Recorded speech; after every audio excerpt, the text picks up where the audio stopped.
He arrived at Hollowgate Manor on a rainy evening.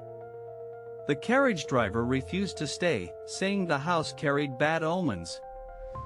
The house stood atop a misty hill, surrounded by dead trees. Its windows glowed faintly, though no one had lit them. He was there to catalogue the late Lord Ashcombe's library. A rare opportunity. But locals warned him, "Don't stay past dusk." He pushed open the tall door. Dust filled the air. A portrait of the Lord stared down from the grand staircase. The butler was missing. No servants. Only silence and the echo of his own footsteps down the marble hall. In the study, books lined the shelves. Ancient volumes. Some without titles. One bound in skin. He felt cold near it. He lit a candle and opened his journal. As he wrote, a whisper passed behind him. But no breeze stirred. He turned sharply. Nothing moved. The candle flickered once, then held steady. He told himself it was just nerves. He explored the east wing. Cobwebs blanketed everything. A broken mirror reflected the hall, but not his body. He stepped back quickly. A locked door rattled as he passed. He paused, pressed his ear against it. A slow knocking answered from the other side. He left quickly, returning to the main hall. The grandfather clock struck once, though it was not the hour. Dust rose beneath it. He dined alone in the cold dining hall. Food had been placed, fresh and warm. But he hadn't prepared it. He took one bite. Bitter. Rotten inside, though it looked fine. He spat it out and drank wine that tasted of ash. Night fell quickly. Too quickly. Candles refused to light in certain rooms. He slept in the library chair, too afraid to climb stairs. Dreams plagued him, faces without eyes, fire in the sky, the manor sinking into soil. He woke with blood on his sleeve. It wasn't his. He searched himself, no wounds. The blood was fresh, still warm. A drop fell from the ceiling above him. He looked up. A shadow moved in the rafters. Then vanished. Something dripped again. This time, thick and dark. He climbed the stairs finally. The floor groaned under his weight. Each step colder than the last. The air grew sharp. At the top, the hallway bent unnaturally. As if the manor had shifted while he slept. He tried to retrace his steps. Every door he opened led back to the library. Even when he moved in opposite directions. The house was folding in. He stopped at the portrait again. The Lord's eyes were bleeding now. Crimson tears ran down his painted cheeks. In the Lord's bedroom, the bed was unmade.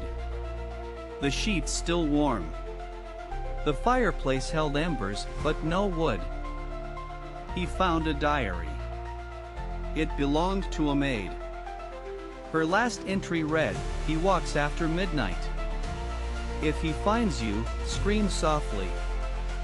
The clock struck 13. A wind burst through the closed windows. Books flew off shelves. Whispers filled the room. He hid behind the curtains. A tall figure passed, dragging something behind it. Chains? Or bones? He held his breath. The figure stopped. Sniffed the air. Then moved on. The hallway grew quiet again, but the candle was now a foot shorter. He dared to follow the figure's trail. Stains on the floor. Footprints, bare, large, wrong. They led to a hidden stairway. The steps led downward, below the cellar, into a crypt.